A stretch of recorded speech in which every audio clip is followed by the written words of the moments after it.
পবিত্র আশুরা উপলক্ষে পুরান ঢাকার হোসেনি দালান ইমামবাড়া থেকে তাজিয়া মিছিল বের হয়েছে। সেখানে আছেন সহকর্মী সাব্বির আহমেদ। সবশেষ তথ্য জানতে সরাসরি যুক্ত হচ্ছি তার সঙ্গে। সাব্বির, এর আগের সংবাদেও আপনি জানাচ্ছিলেন তাজিয়া মিছিল সম্পর্কে, এই মুহূর্তের চিত্র জানাবেন। ধন্যবাদ শাকিলা।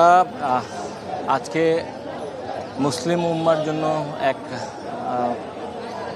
শোকের দিন, যে দিনে 10ই মুহররমের এই দিনে ঐতিহাসিক যে কারবালার প্রান্তর, সেই কারবালার প্রান্তরে হযরত মুহাম্মদ মুস্তাফা সাল্লাল্লাহু আলাইহি ওয়াসাল্লামের দৌহিত্র ইমাম হোসেনকে তার 72 জন পরিবার পরিজন সহ শহীদ করা হয়।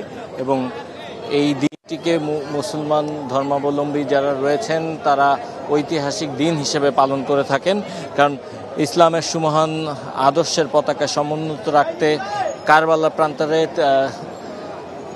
হযরত মুহাম্মদ মুস্তাফা সাল্লাল্লাহু আলাইহি সাল্লামের দৌহিত্রকে, তার শিশু সন্তান, ভাই, পরিজন, নবীজির সাহাবী সহ 72 জনকে শাহাদাত করা হয়।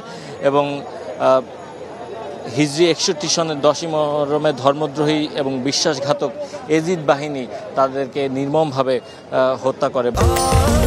স্বাস্থ্যকর অল টাইম ফ্যামিলি কেক, সব সময় অল টাইম হেলদি লাইফ। বর্তমান ইরাকের যে ফোরাত নদীর তীর, যেই তীরকে কারবালার প্রান্তর যেই তীরটিকেই মূলত কারবালার প্রান্তর বলা হয়, এবং ইমাম হুসাইন রাদিয়াল্লাহু তাআলা আনহুকে 10 দিন ধরে সেখানে অবরোধ করে রাখা হয়েছিল। এবং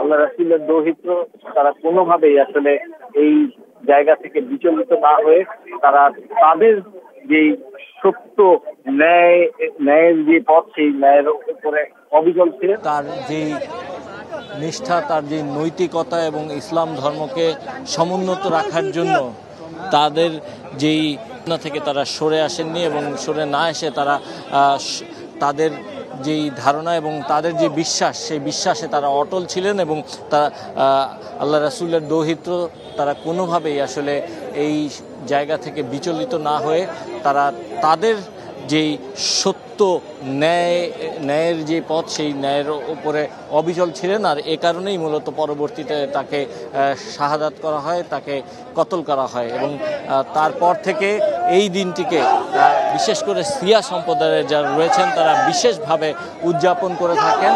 এবং এই উদযাপনের মধ্য দিয়ে তারা একদিকে যেমন শোকের এই সময়টিকে স্মরণ করেন, অন্যদিকে তারা পণ করেন যে তারাও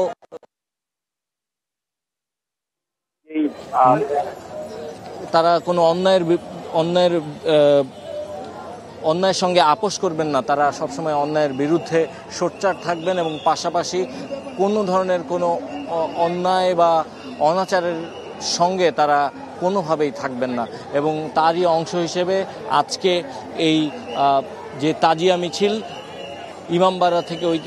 ইমামবাড়া থেকে শুরু হয়ে হোসনি দালানের যে ইমামবাড়া, সেখান থেকে এই তাজিয়া মিছিল শুরু হয়ে আজকে যেই প্রতীকী যে কারবালা প্রান্তর, সেই কারবালা প্রান্তরে গিয়ে শেষ হবে। এবং তার অংশ হিসেবে ইতিমধ্যে তাজিয়া মিছিল শুরু হয়েছে, এবং এটি এই মুহূর্তে লালবাগ কেল্লার মোড় হয়ে, তারপর উর্দু রোড হয়ে, নিউ মার্কেট হয়ে, আজিমপুর হয়ে রাজধানীর বিভিন্ন জায়গায় প্রদক্ষিণ করে সবশেষ ধানমন্ডিতে যে প্রতীকী কারবালার প্রান্তর তৈরি করা হয়েছে সেখানে গিয়ে শেষ হবে। এবং এখানকার যারা রয়েছেন তারা সবাই এক বাক্যে যেটি বলছেন যে মুসলমানের মধ্যে আসলে কোনো বিভেদ থাকা উচিত নয়। আর এই বিভেদের সুযোগ নিয়েই যারা ইহুদি নাসারা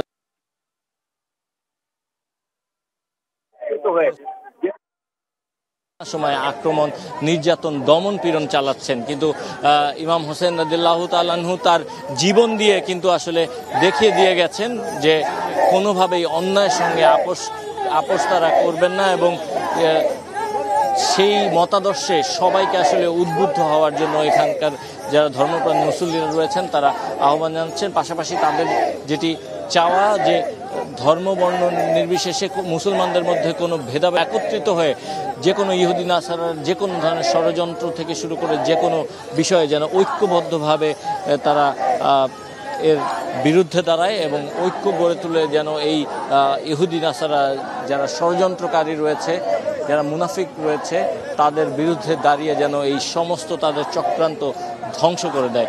এবং এই দিনটিকে এই জন্য মুসলিম উম্মার যারা রয়েছেন তারা নানাভাবে নানা জায়গা থেকে আজকের এই যে তাজিয়া মিছিল, সেই তাজিয়া মিছিল অনুষ্ঠিত হচ্ছে। এবং এই মুহূর্তে হোসনে দালান অর্থাৎ ইমামবাড়া থেকে যেই সবচেয়ে বড় যে তাজিয়া মিছিলটি বের হয়, সেই তাজিয়া মিছিলটি বের হয়েছে। কিছুক্ষণ পর হয়তোবা শিয়া মসজিদ থেকে আরও একটি বড় তাজিয়া মিছিল শুরু হবে এবং সেটি তেজগাঁয়ের এলেনবাড়ি এলাকায় গিয়ে শেষ হবে।